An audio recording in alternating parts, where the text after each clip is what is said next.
সালমানের হত্যাটা বিচার হোক এবং এত মানুষ এখানে আসছে না ভাই, এটা কোনো পলিটিক্যাল ইস্যু না যে আপনি টাকা দিয়ে বা যে কোনো কারণে এখানে আসছেন, এখানে ভালোবাসার টানে আসছে। এই ভালোবাসার ভ্যালু সরকার দিক ভাই, শুধু আমার না, 20 কোটি জনতার প্রিয় নায়ক ভার্সাটাইল জিনিয়াস সালমান শাহর মৃত্যুর পিছনে দোজ হু আর ইনভলভ, যারা জড়িত আছে তাদের ড্রাস্টিক অ্যাকশন কামনা করছি।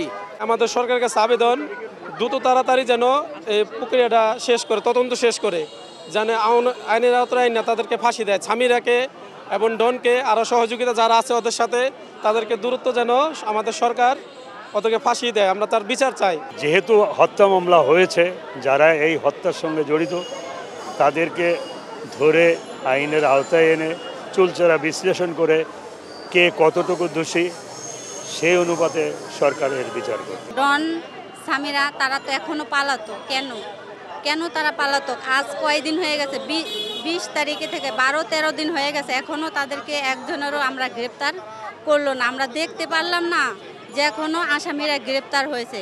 আমার দাবি, 1 নম্বর দাবি, আসামি কেন ঘোরাফেরা করে? আসামির বাড়ি জব্দ করা হয়নি, আসামির বলছে একটা নাটক সাজাইছে, ফোন ট্র্যাকিং করা হয়েছে। এরপর থেকে আসামিরা ওই ফোনেই বন্ধ, ফোনের সিমও বন্ধ, ফোনও বন্ধ। তাদের বিউটিপার্লার তালা মারা, বাসা তালা মারা, গুলশান যে বাসার ঠিকানা আমরা চিন্তাম ওই বাসায় তাদের তালা মারা। এখন আসামিরা গেল কোথায়? ইঁদুরের গর্তে। আর যখন কোর্ট খোলে তারা কি জামিন নিতে চলে আসলো কোর্টে? কোনো কাঠগড়ায় ট্রাইব্যুনালে শুনছেন ফাঁসি, খুনি আসামি, দাগী আসামি, হত্যাকারী আসামি, ছিনতাইকারী আসামি, নারী নির্যাতন আসামি কোর্টে না দাঁড়িয়ে কোনোদিন জামিন পাইছে?